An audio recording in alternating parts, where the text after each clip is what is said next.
Good afternoon. I welcome you all for this week's Go Live with Malcolm. This is the 19th live session we are having together. We started this live sessions when COVID was taking over the world, and unfortunately now it seems that it's knocking its doors back, and we are continuing with our sessions, but I would like to really thank you all for all the positive feedback we have been receiving week in, week out. It is truly a pleasure for us to see all these young people who watch our live sessions.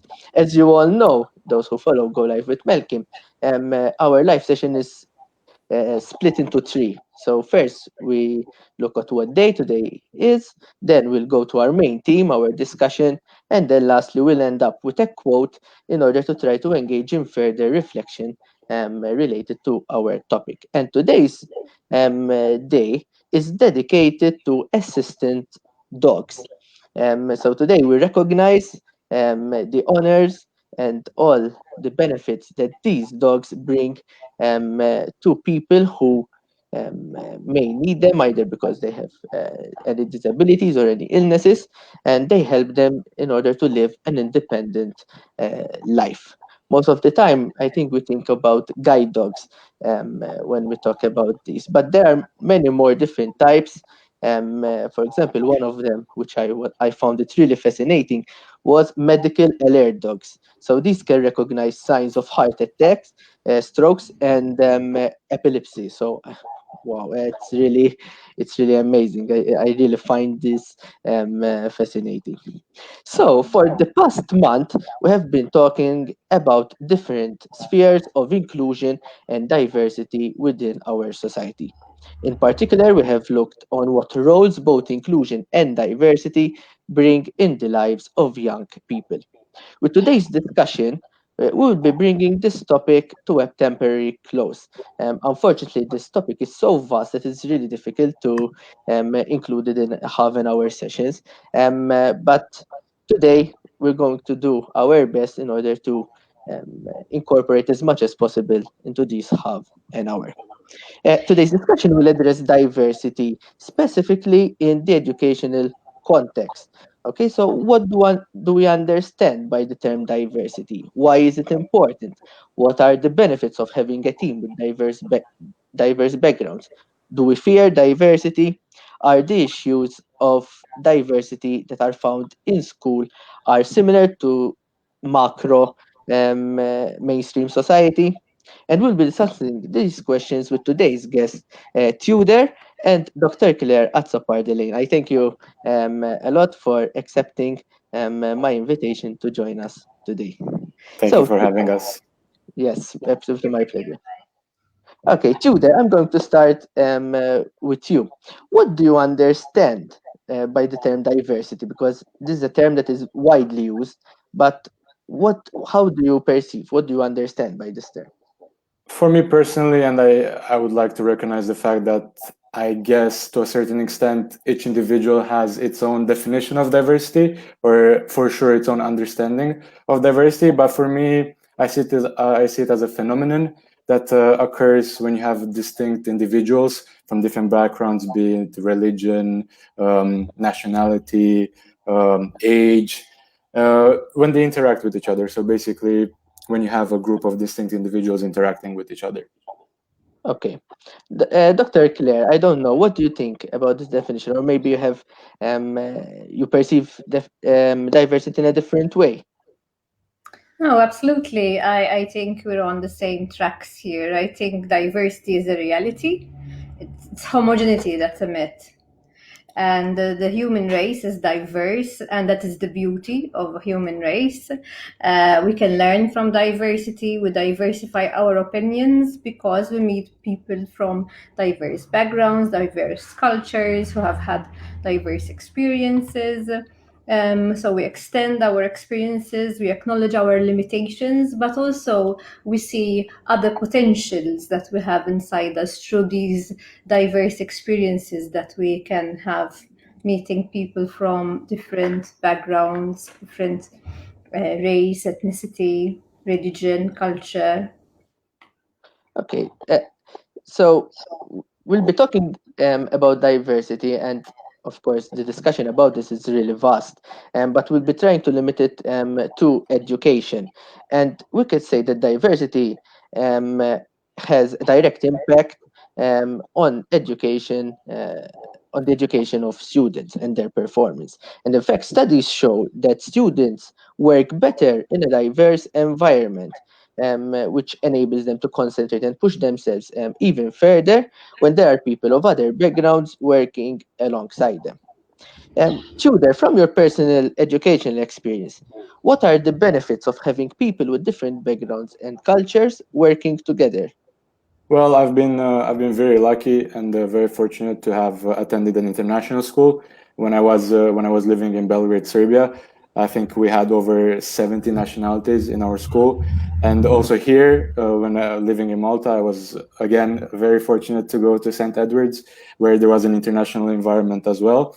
And from my perspective, and I think someone that's first introduced to such a diverse environment, the first reaction is that you're not comfortable, because usually people are in a comfortable situation. Like I was in Romania, for example, everyone tends to think the same because we all had more or less the same upbringing, more or less the same education up to that point, and culture, language, and all of that. But then when I was pushed into such an international environment, it's like my mind opened.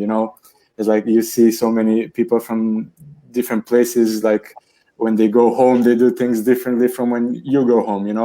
But as from an educational point of view, I think it's very, very beneficial, as it opens your mind. So you have people that think something is wrong, you have people that think something is right. So then you have this clash, if so to say. But I think that's where the beauty of, if you know how to enjoy diversity, comes, because from that clash you can grow from it. It shouldn't be used as an advisor, like people to create conflict out of it. So I think those conflicting visions that happen in international environments are very beneficial to broadening your perspective. And also having so many different people helps with your emotional intelligence. You're able to connect with people easier, you're able to understand them better. So I think overall you become a more holistic person, and you grow more as an individual when you're in such educational environments. Okay, if I can take a point, you there from what you were mentioning, you've mentioned that initially, your first instinct, in a way, it's like you see diversity as a threat because you'll feel more comfortable with people who shares many similarities.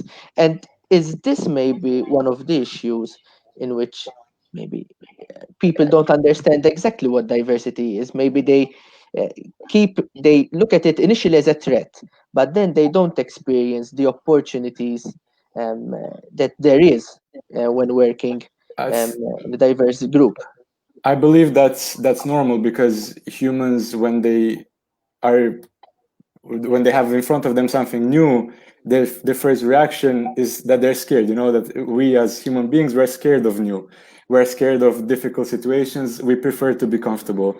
So I believe the only way to conquer this fear is to experience. That you experience diversity is that you are encouraged to go into a diverse environment with an open mind. Because if you go in with expectations that everyone is the same, that everyone is going to agree with you, there's no beauty in diversity. And also another thing that I think creates fear and conflict, especially fear, is that people have this concept that other people are going to try to say that they are wrong, so that to change their opinion, to change the way they see things, and they're like very protective of what they think, and they think, oh, my opinion is the best, and stuff like that. So I think that it's because of the attitude, and also most importantly, lack of experience, because I firmly believe that if someone is constantly put in a diverse environment, they will open in the end. There's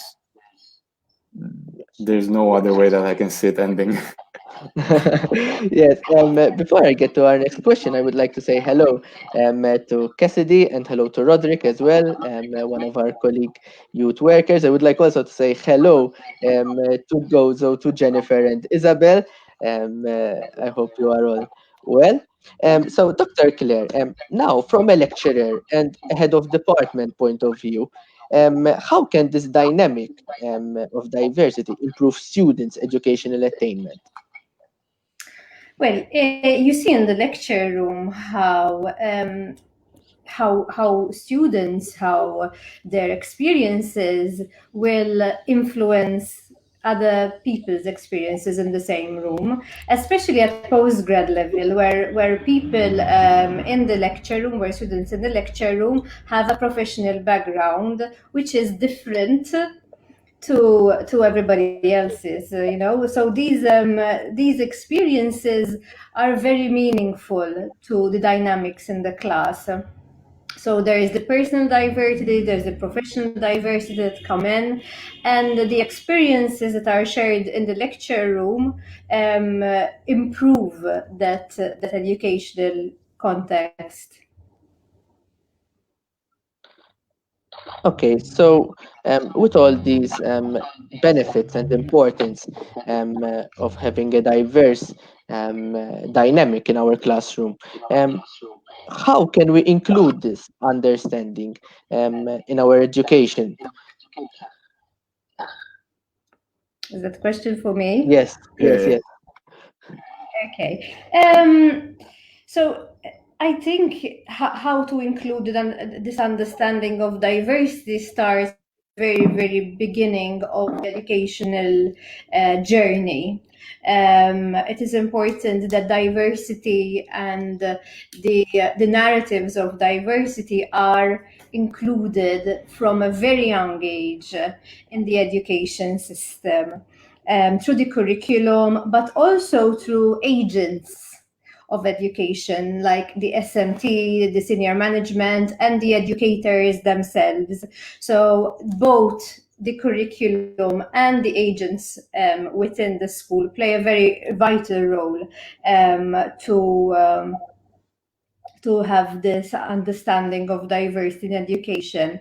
We have had many dissertations at undergrad and at postgrad level that spoke about, they were findings from schools and from data collected from school professionals, from education professionals, from students, from parents of students, and they reported findings, and mostly the findings were the lack of acceptance of diversity, unfortunately, of LGBT students, of LGBT staff, of LGBT parents, for example, to mention one diverse groups, but also when it comes to ethnicity and race, or when it comes to disability. So even the research that is being done across university from different faculties, different departments, has indicated that we are still struggling with the acceptance of diversity in our schools. But this is the key. This is where we have to start from. Okay. If I Yes, may yes. ask Dr. Claire something, how do you see these issues being overcome? Because it's not just, as you mentioned, it's not just ethnicity. So you can't just say that in a country that doesn't have such high levels of immigration, it's harder to teach diversity. You still have, as you mentioned, the LGBTQ plus community, have the people with disabilities. So how do you think that um, we We can have to keep improve that of these groups? educating our professionals. We have to keep policies are important. Education policies are important, and it's important that they are inclusive and diverse. And we have to keep pushing this agenda. There are activists and there are organizations that push and lobby for this to be done, and we need to keep that momentum. Can we Okay. expect that education is always the solution? Because I think most of the time we talk about education, and yes, I think it's a very important tool to have. But unfortunately, there are still many issues today. So you see, if you follow social media and you see certain comments, and there are even certain pages which are greatly exclusive um, uh, to sections of the population. Um, I don't know what you think. Maybe do we place too much emphasis on education? Do we expect miracles maybe as well from education? Well, If you, oh, sorry. yeah, you go, No, no, Tudor. no. You sure? Yes. Thank you, thank you, Go thank ahead, you. Tudor. Well, I believe certainly when we're at a young age, we spend a lot of time at school, from pre-K, and we spend a lot of our forming years when we form ourselves as individuals in school. So I think education is a very key point. But then what happens, and I think what's dangerous and what's really a bit complicated to tackle, is the conflict of the views that are at home from like an older generation, and then the views that are explained in school. Because until you're 5 or something like that, let's say, you don't go and spend 8 hours at school, so then you're most of the time with your parents. So if you're not brought up into an accepting upbringing, it's a bit harder for education to have such an impact. But I think that it is the most viable solution to this issue. Education and experience, like, because of education, you can't do solely with education. You have to make people understand through doing, because most of the time, especially when you have interactions between people, only when meeting them, that's when the actual understanding becomes, so that's my point. It has to be this mix of experience and education. I don't know if you want to add anything, Dr. Claire. No, Um, totally. I think you said it all. I just want to maybe make a remark about what you said about the conflict between what students are exposed to at school and what they're exposed to at home. And sometimes we find that it's not necessarily a different age group or an older age group of parents. You can have young parents who oppose, for example, diversity, sexual orientation, and gender identity diversity and the curriculum in the classroom. And you'd be amazed because you'd think that younger parents are a bit more open-minded, but we do find that as well, or culture or race and ethnicity. So it's not, I don't think it's just age, it's also, as you said, the upbringing they had and the cultural context that they were exposed to.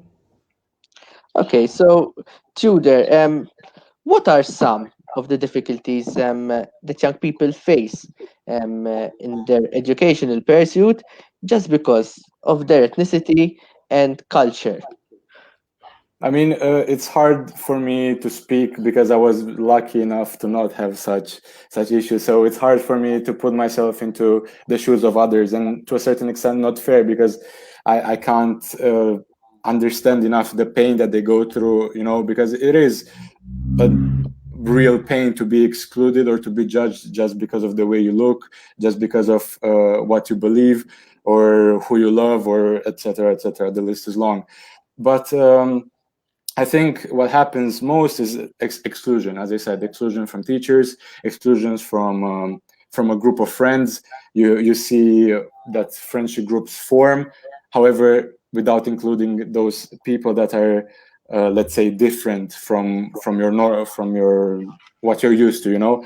So I think those are that's the hardest thing, that you are being excluded, that you don't feel welcome, and that you feel judged, and you always have like everyone's eyes that are watching you. You know what I mean? Like, they're constantly seeing, monitoring you, so to say.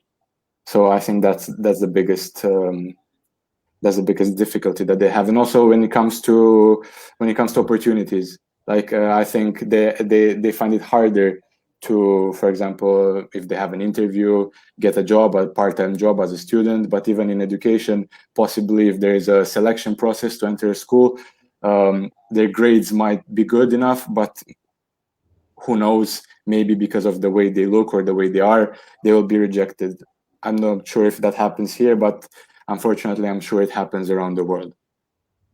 Yes, and I think we can say that in principle we all agree that we need to address the different needs of students, of young people, and I think there's no debate on this.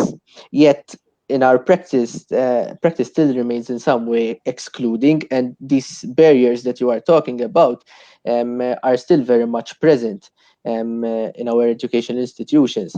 And I don't know, maybe Dr. Claire, you can tell us from an educator perspective, um, uh, what are the difficulties in creating an inclusive classroom? Maybe are there any barriers that educators themselves face, maybe from higher up, or maybe the structures the way they are?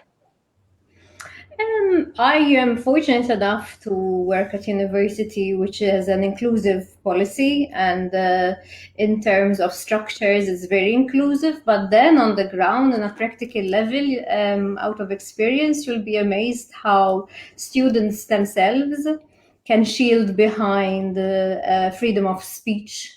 Freedom of speech shield, kind of. They can hide behind it and incite hate speech, being it's homophobic, transphobic, xenophobic. So you can have that kind of scenario in a classroom, and you have to navigate through that, of course. You could have exclusive dynamics in a classroom when one student or a group of students are marginalized because they speak a different language or they're not native speakers. Or because they come from another country. So you can see these dynamics in the classroom, and you're working on top of delivering the content of your lecture. You're working on these class dynamics as well. Um, uh, so it can prove very, very tricky and very difficult. Okay, and I'm going to continue pushing a little on this because I think you can give us um, uh, a, a better perspective because I know that as a head of department for disability studies, I think you're in a continuous battle in order to try and provide an inclusive space. Um, uh, so, what actions, what maybe initiatives do you take as your role as an educator and also as the head of department? So, as a head of department, of course, we, as a disability studies department, we make sure that our courses are accessible for persons with any kind of impairment. So, we had students who were blind, we had students who were deaf, we have students who have a physical impairment, and we make sure that our courses are accessible to them. If they need accommodation, reasonable accommodation, obviously, we provide it for them. University has this kind of approach, but we obviously, as disability studies department, really work hard on it. Then again, we lobby a lot when it comes to any resources made available by university, that they are accessible. Being at the Freshers Week, we make sure that there are ramps everywhere, making it physically accessible. If university puts online a video, we make sure it's got captions. If it doesn't, we make a lot of noise. And so, and we offer a lot of courses also for professionals who are already working in the field as continuous professional development to find out more about disability issues, for example. But as a faculty, the Faculty for Social Wellbeing, we also have ones about gender and sexual diversity. So as much as we can, we try to, offer also more knowledge to people out there. Okay, Okay. and If I may add, if I may add a thought, while Dr. Claire was talking, I thought about the infrastructure of education. Like it is built in such a way that it's marginalizing for those diverse groups, because we take it for granted that we can walk up the stairs. We can take it for granted that we can listen to a video. When Dr. Claire was talking about the captions, it took me a second to realize, why do we need captions? And so it's like this we take everything for granted, and the infrastructure is such a place that it's marginalizing the people who have special needs. So I think we have to go back to square one and start rebuilding an infrastructure and a curriculum that is accepting and inclusive, you know.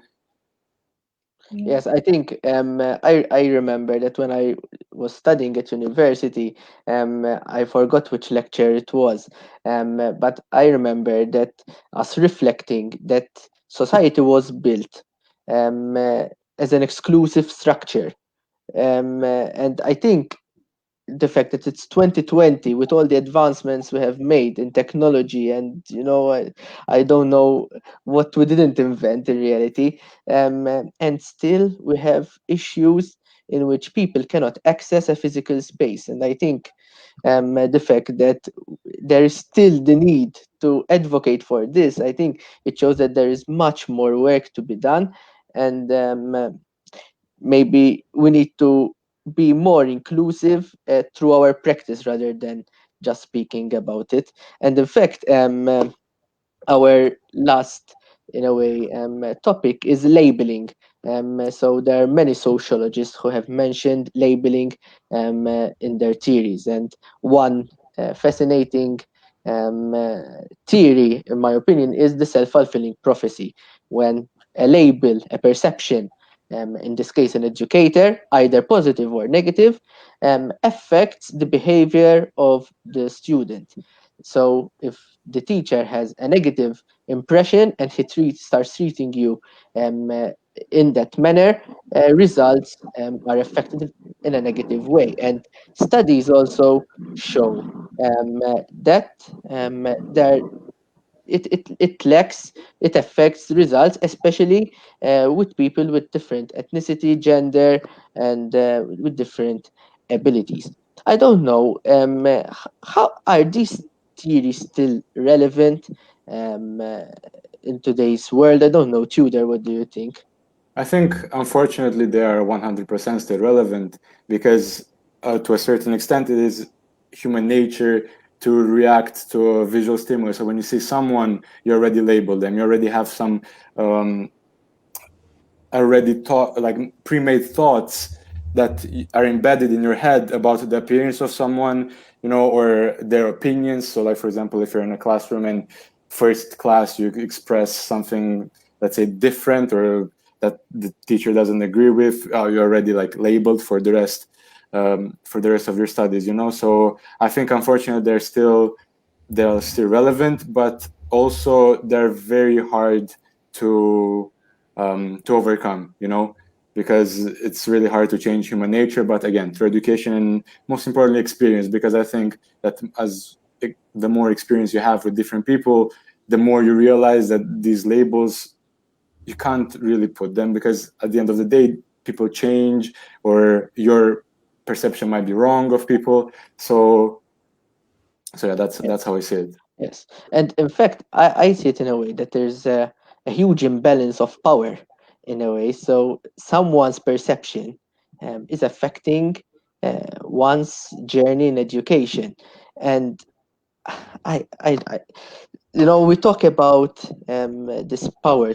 Sometimes I see it in a way that maybe the majority, in a way, have this sort of power, and I put in inverted commas because I think power is created, um, and it's like they have the privilege, they have the right to accept others. And I don't know, maybe Dr. Claire, is this maybe one of the downsides of democracy? Maybe democracy majority rules. So in a way, it's like they have the power, and the others need their acceptance. Hmm. I think democracy sometimes is the lesser of two evils, because there are places like Russia, Hungary, and Poland where there are governments who have been democratically elected, where dictators are no longer uh, supposedly in place, but where we see a crusade against LGBT community, for example. So democracy um, might not always work the way we want it to be, because minority groups and people from diverse backgrounds are sometimes persecuted in these countries.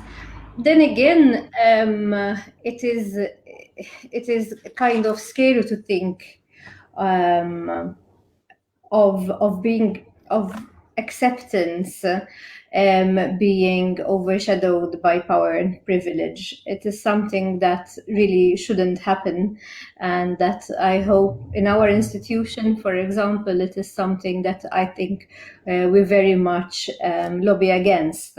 In fact, as you know, one of our mottos is belonging and being part of a faculty.